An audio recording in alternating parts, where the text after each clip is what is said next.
Hi, welcome back to Christine's Home Affairs. Today I have got a really quick little project to show you. This is another one. I haven't actually done these in the shop before, but I'm going to make them to sell. So I'm going to use lots and lots of scrap fabric. So we all have lots of scrap fabric in our stashes and we don't know what to do with them. So this isn't my idea. I've actually just gone and Googled what can I sew today, and in there there's a website called All Free Sewing. So I found these tissue holders. So you know the little plastic tissue bags, tissues that you can get, they're inside here. So these are really quick to make. You don't need to go and buy any fabric, just use whatever scraps of fabric that you've got in your stash, and clips or just little rings, whatever you like, and just a little bit of ribbon. So stick around and I will show you how I go about making these. So I've been out to the back room and just grabbed a whole heap of scrap fabrics, and they're all, I think I've chosen them all at least 4 inches wide. So a bunch of scrap fabrics which I've started to cut up, and I'm just going to cut up a whole heap of random colours and then put them together. So the fabrics that we need are 6 inches by 4 inches, so we need 2 pieces for the top, we need 1 piece for the back, and then we need 2 pieces that are 4 inches by 4 inches, which is also for the top. And that's all the fabric that we need to use. So let's finish cutting and then I'll start sewing them up. Okay, so I've got most of mine already put together. What we've got here is a 6 inch by 4 inch square, which is the back. Now I've actually put the labels on the back of this particular project. Then we've got our 6 by 4 inch rectangle. So we'll take this to the iron and we'll just fold that in half and give it a press. And we'll do that with both of them. And then with our 4 inch squares, we'll do exactly the same thing. So we'll just fold them in half and give them a press.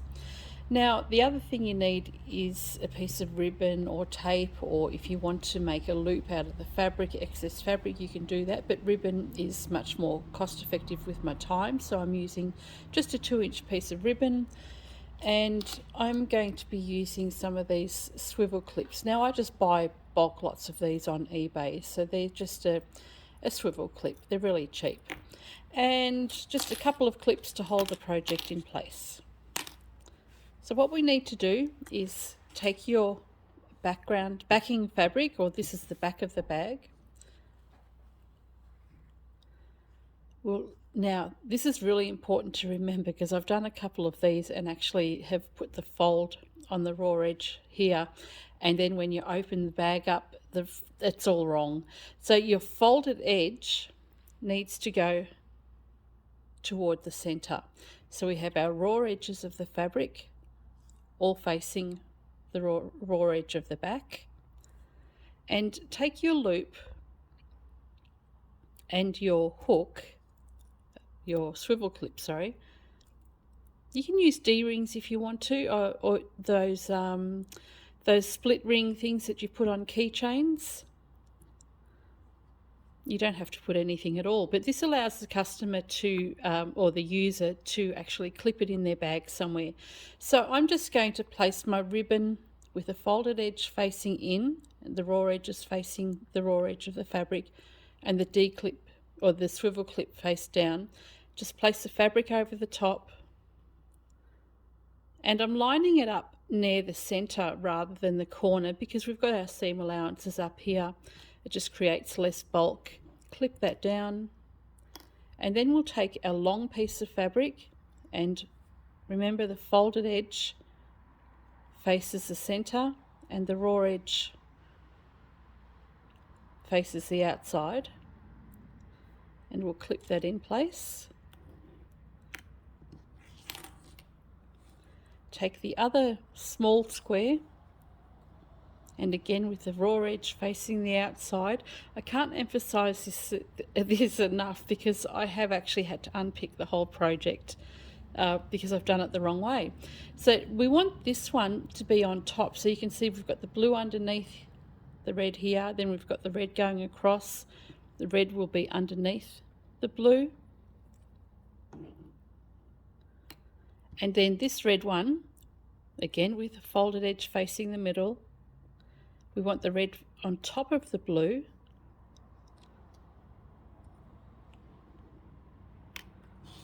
And at the other side, we're just going to lift this blue up. Oops. And place that over the top of our swivel clip. Line it up, pop the blue back down again.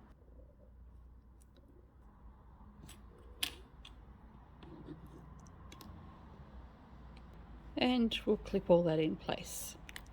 So how we want this is we want a long piece face down, put down, then we put the short one over the top, then the long one sits on top of this one, and then this short one sits underneath. So you're staggering it as you're going around. And just on the other side, just make sure that's all nice and even, and we can take this to the machine now and stitch them all together. Now I'm going to show you how to do this two ways, whether you can use the sewing machine, so you can just use your general sewing machine with a straight stitch and then zigzag the edges, or you can pink the edges as well. Or if you prefer, which is what I'll actually be doing, is you can go and use your overlocker or serger, because then all of your seams are completely finished all at once. So I'm just going to show you how to do this just on a regular sewing machine with your straight stitch. We'll start at the top corner, and I'm just using about a 1/4 inch seam allowance. You can go a little bit more, but not too much. And back stitch at the beginning and continue to sew to the end. When you get toward the end, just stop about a 1/4 inch before the end.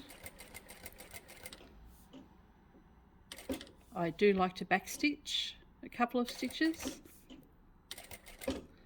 Turn your work and a couple of stitches, and then we'll back stitch again. That just reinforces the corner. Go all the way down to the end.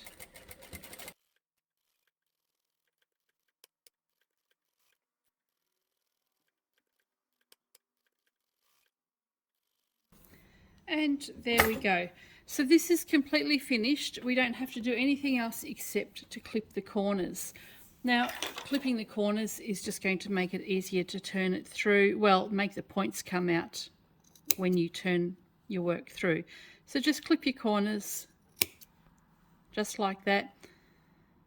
And if you've got a zigzag stitch on your machine, you can run along and do a zigzag down the edge to stop your edges from fraying. And if you don't have a zigzag, but you do have pinking shears, then you can actually use those instead. So with your pinking shears, you can just go along the edge and trim that fabric down. These shears are so stiff, but they've got a great blade on them.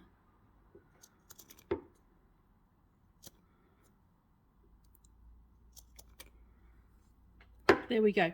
So if you don't have an overlocker or a serger, you can just use a pinking shears. If you don't have pinking shears, then just do a zigzag around the edges. Let's go over to the overlocker now. Okay, we're ready to do these on the serger or overlocker. Now, for those that don't know, in Australia and many other countries, we call this an overlocker. In the States, this is called a serger. I don't know why the different countries have different names for them, but they're both exactly the same thing. So this one here is a 5-thread overlocker. I use this one for work all the time. Normally I would just use a 4-thread overlocker. So if you're going to serge these, do them on at least a 4-thread overlocker. You don't need the 5 at all. So let's get cracking. I'm going to actually do all of these on this particular machine.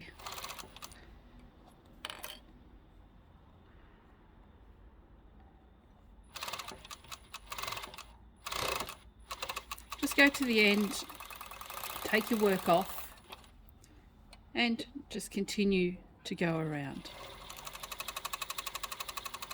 Your thread will be cut off because they have thread cutters on them.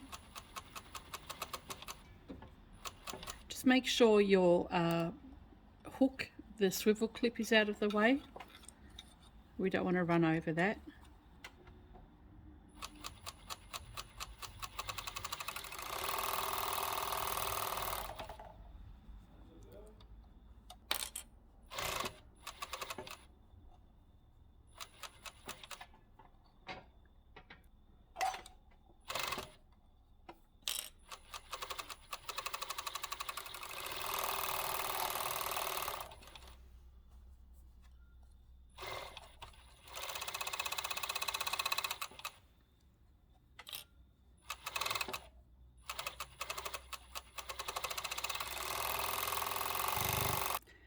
And there we go.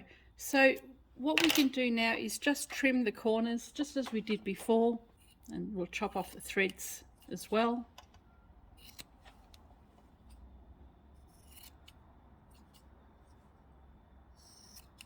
And once this is turned the right way out, nobody's going to see that these edges have been trimmed off. It's not going to go anywhere. They'll never be turned the wrong way out again, so you don't have to worry about anything fraying there. And it's much quicker to do on your serger or overlocker if you actually have one. If not, feel free to go and do these on your normal sewing machine. Use your pinking shears or your your zigzag stitching. I hope you've enjoyed this project. It's really quick and simple to do.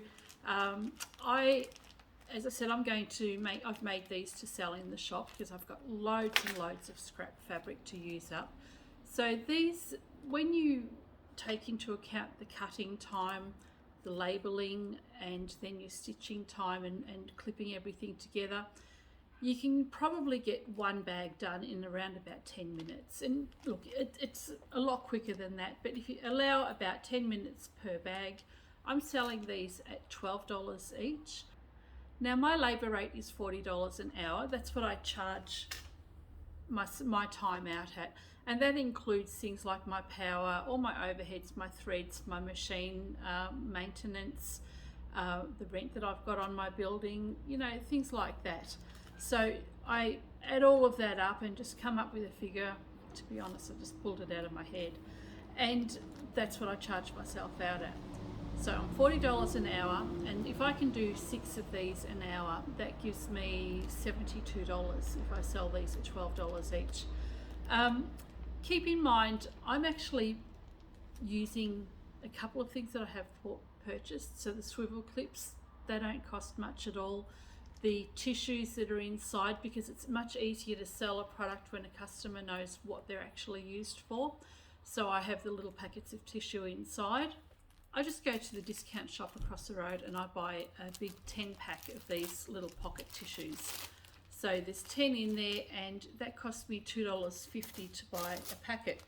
So 25 cents for a tissue packet inside, probably about the same amount for the swivel clips and my labels. So there's possibly $1 worth of hardware and material that I've purchased. And then if you want to take into account the fabric that you have as well, that might be another couple of dollars as well. So even if I allowed $5 for the material that's in there, so that would give me $7 a bag if I was selling these at $12 an hour. So if I can still make 6 of these an hour, that's still $42 an hour. So that's my labour rate covered and my material covered. But I expect these will be a lot quicker than 1 in 10 minutes. And as I said, the fabric bits, most of that is just really old stuff that I've had in my stash that was used for something else. It's just been lying around without knowing what to do with it. Anyway, so I'm selling these for $12 each in the shop. There's a couple of things I did want to mention before I finish up, and that is my labels. I'll pop a link down below for where I get my labels from. One of my YouTube viewers actually suggested that my labels might be better in a less visible place, and it's actually a really, really good point. It was something that I had considered with my tea towels, that I thought maybe it is too out there, but customers had said that they really liked the labels, and some had bought them because they had labels on them. But it is a really, really good point. Especially on something as small as this, you may not necessarily want to see the labels on them, but the labels are still quite visible on the back of the product, so that the customer knows where they got them from. In my case, if they wanted a souvenir at the town of Ngambia where I'm from, then that's still visible on the bag. It's just on the back of the bag. So that was a really good point to make about the labels, that people don't necessarily want to see the labels. The other thing too is with the tissue packets, not all of them have the split in the middle when you purchase them. These ones here actually open at the top. They have a little sticky thing and you flip the lid open. So it's a bit difficult to get the tissues out that way. What I do is I actually just slit the bag open at the front. I use my quick unpick and just slide in and open up the bag and then pop it inside so the customer or person, user can take the tissues out. As far as displaying them, this is a stand that I took out of Chris's backyard a long time ago. I think it was a stainless steel stand. It's not even a stand, it was from the inside of something. It was just sitting in the backyard. So I've just grabbed it, spray painted it black, and it's perfect for hanging jewellery, these things, my doggy poo pouches as well. So it's a great little way to upcycle something from the backyard and also use it for display in the shop. So the bags, tissue bags, hang really nicely on there. I think that's enough. So hope you've enjoyed this video, and I'll catch you next time. Bye for now.